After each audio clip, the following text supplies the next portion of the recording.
I'd expect, the university's stadium isn't keen on bringing weapons inside. Now, let me be very clear here. I'm not in favor of granting police extra rights, but this is a great example of how the police state eventually trickles down to the police themselves. And when we talk about the NFL, this is the same NFL who had snipers at Super Bowl 48 in the stadium, and also the same NFL who banned an ad for Daniel Defense because it depicted, quote, firearms, ammunition, or other weapons. Meanwhile, Super Bowl halftime commercials are still filled with excessive gunplay and disregard for collateral damage. One of the major sponsors at the big game this year was Pepsi. Pepsi, who underwrites events pushing gun control. So to the police, the military, or anyone else being asked to participate in the gun grab, remember that once they have a generally disarmed populace, they're coming for your guns next. You can find more reports at INFOWARS.com. The police and National Guard going street by street, house to house. We need to make sure, too, that whenever we knock on doors, people refuse to leave. We need to make note, call it in. They say there are no orders to use force, just strong persuasion, sometimes entering open houses with guns drawn, and instructions to disarm anyone inside.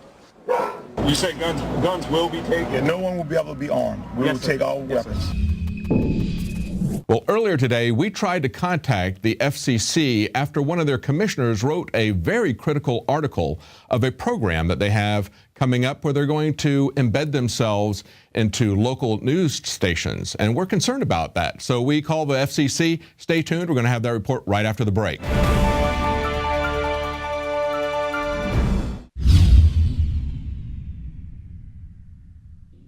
Introducing Pro One. All of your filtration in one system, portable, on the go. No more do you have 2 or 3 filters to just reduce sodium fluoride. You have a system that cuts out the sodium fluoride and up to 95% of hydrofluorosilicic acid. Advanced manufacturing technology combines silver-impregnated white ceramic with new Aquamedics advanced media for removal of fluoride and other heavy metals, all in one filter element. It is the only one that does it, and out of the gates, we have it discounted at 10% off with promo code WATER. This is the only system that in one unit helps reduce or remove pesticides, herbicides, chloramines, ammonia, and chlorine, hydrofluorosilicic acid, the most common form of fluoride not covered by other fluoride filter brands, and sodium hexafluorosilicate. Get your Pro Pure with the new Pro One filter today at InfoWarsStore.com or by calling 888-253-3139.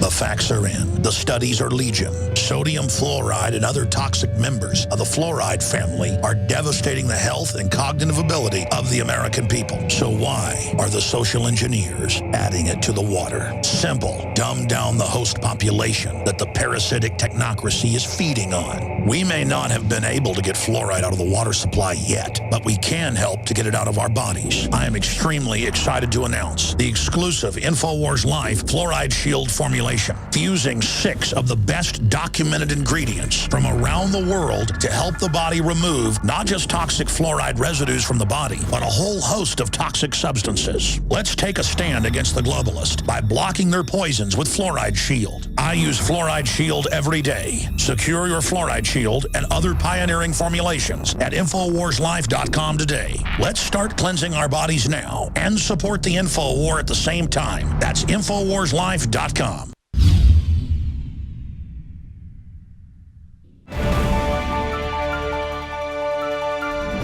Now, as Paul Joseph Watson pointed out yesterday, a lot of us have grave concerns about the FCC's plans to send researchers into news organizations in South Carolina. They're going to begin that this spring. Now, he pointed out yesterday that a justice group warns of Obama's plan to put government monitors in newsrooms, and he was talking about the American Center for Law and Justice. Now, he also referred to an earlier op-ed piece from one of the FCC commissioners that he wrote in the Wall Street Journal on the 10th of February. And in that, the commissioner said that he's concerned about federal researchers grilling reporters, editors, and station owners about how they decide which stories to run. Now, this is part of what they call a multi-market study of critical information needs. And this is the way they described the study in their own writings. They said, in order to assess whether government action is needed to ensure that the information needs of all Americans are being met, including women and minorities, it is necessary to understand how the public acquires critical information, how the media ecosystem operates to provide this information, and what barriers exist to participation. And so that begs the question. It begs a lot of questions. First of all, how much are they going to spend? Are they going to intimidate people? We have to be very concerned about this because we've seen recently that the federal government says they are removing the barriers of restriction to Voice of America and Radio Free Europe. They were always prohibited after they were created at the beginning of the Cold War. They were prohibited from operating domestically. Now they say they're going to operate domestically. Is this something where they're getting intel to see how they can compete with real news organizations? Are they going to intimidate people? What is their definition? How are they going to measure whether information needs are being met or not? These are questions that we had, so we called the FCC, and here's what we got. Dan Margolis. Yes, hello, Mr. Margolis. I'm David Knight with Free Speech Systems. I had some questions about the multi-market study of critical information needs. Do you have a moment that I could ask you a couple questions? Unfortunately, I'm not at liberty to answer any questions. You're certainly more than welcome to contact our Office of Media Relations, though. Oh, okay. You were listed on the FCC press release as the person to contact. Yeah, and with respect to press inquiries, we're directing them now to our Office of Media Relations. Okay. Can you give me that information? You give me 1 second. I sure can.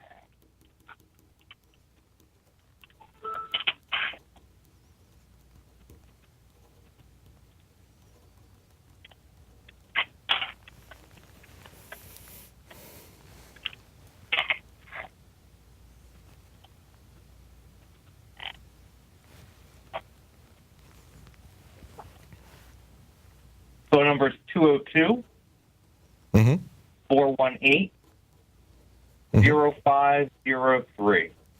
It's 202-418-0503? That's correct. Okay, great. And just one quick question. How come that changed? How come you decide not to field those questions anymore? Because we've just decided to route all of the media inquiries through that office for uniformity of response. I see. Were you having a lot of inquiries, or? A few. Okay, all right. Okay, well, thank you very much. Thank you. Appreciate it. Bye-bye. May I help you? Yes, this is David Knight from Free Speech Systems. Okay, David Knight, how can I help you? Yes, and I'm talking to who, is it? What's your name? My name is Sharon Hurd, and I'm just getting the messages together so that I can forward them. Oh, okay. So what were you calling about? What I'm calling about is the multi-market study of critical information needs. It's going to be taking place in South Carolina. Can you give me any information about that? Okay. Let me send an email to the director and deputy director and the press secretary, and one of them will be calling you back. Okay. And my question specifically is I have some questions about the program itself and the study model. I also had some questions, since they're going to be looking at print media. We are not directly involved with something with the FCC in terms of, we don't directly broadcast out of this location. We do have radio shows that go out, but it's other stations that are broadcasting that. So we're not directly under the FCC's jurisdiction, but then neither are the print media companies that they're going to be studying. So my question was, will we be involved in this, or how can we get involved in this? Okay, someone will be getting back with you shortly. Thank you. Okay. Bye-bye. Mark Richfield. Yes, hi, this is David Knight with Free Speech Systems. How are you? Hey, how are you? Doing fine. Thank you for talking to me. So how are we talking right now? Right now I'm recording this. Is that okay? No. I mean, I can give you a statement. I'm recording for broadcast? Yes. You don't? No, I'm not going to be on a recorded broadcast. I can send you a statement if you like, and I can explain to you what this is about. Well, actually, I just thought maybe I could get an honest back and forth question and answer about the nature of this information needs study and where it was going to be done and how much it cost and some things like that, but you're not prepared to. Okay, well, sure. I'm just not prepared to do a, I had to get clearance to do an interview on the air and so forth, so sorry. Okay, all right. Well, thanks. Do you want me to send you the statement? Sure, yeah, send us your press release. That'll be fine. What's your email address? My email address is davidk@infowars.com. INFOWARS. I got it. All right. Thanks a lot, David. All right. Thank you. All right. Okay, now this is the email that he sent me. He said, by law, the FCC must study the ability of entrepreneurs and small business to compete in the media marketplace, and the Commission does not and will not interfere in newsrooms or editorial decision-making. And they also sent us a document reaffirming those claims to one of the congressmen who questioned them about this, Fred Upton. He's the chairman of the Committee on Energy and Commerce. Now, notice how they've changed this. First, this was about making sure that the information needs of women and minorities were being met. Now they're only talking about the ability of entrepreneurs and small businesses to compete in the media marketplace. If that's really their concern, why do they come down so hard on micro-broadcasters? Look at some of the penalties that are involved for micro-broadcasting. If you're caught doing that, you can get $10,000 for a single violation or a single day of operation, up to a total maximum of $75,000. How about the barrier of operation being the FCC themselves, the Federal Non-Communication Commission? They totally stonewalled us, just as they did the researcher on Sandy Hook that we talked to yesterday. It's become standard operating procedure for everyone in the government to act as if they are the CIA and to act as if they're the CIA. So that's why we're very concerned about the government saying they're going to use Voice of America here locally. Now, of course, there is a way to get your information needs met. We believe the best way to do it is to support Prison Planet TV. If you become a subscriber, you can share that with up to 10 other people at the same time when you watch the nightly news as it's being broadcast. You can also share documentaries with people, and of course, it helps to keep independent media alive. Well, that's it for tonight. We'll be back tomorrow at 7 Central, 8 p.m. Eastern.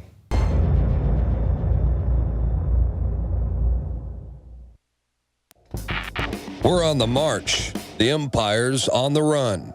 And the INFOWARS Army is standing strong. Wake up your family, friends, and neighbors and break the matrix at INFOWARSstore.com. Learn the truth and spread the message of liberty with the world's most comprehensive collection of books and documentary films. Maintain a healthy metabolism and energize your body to perform at peak health with Survival Shield Nascent Iodine. Protect your family and be prepared with survival foods and emergency preparedness kits. And now you can drink safe water with your own ProPure water filtration system, which removes fluoride and other harmful chemicals from your family's water supply. Save 10% with the promo code WATER. So join the revolution. INFOWARSstore.com.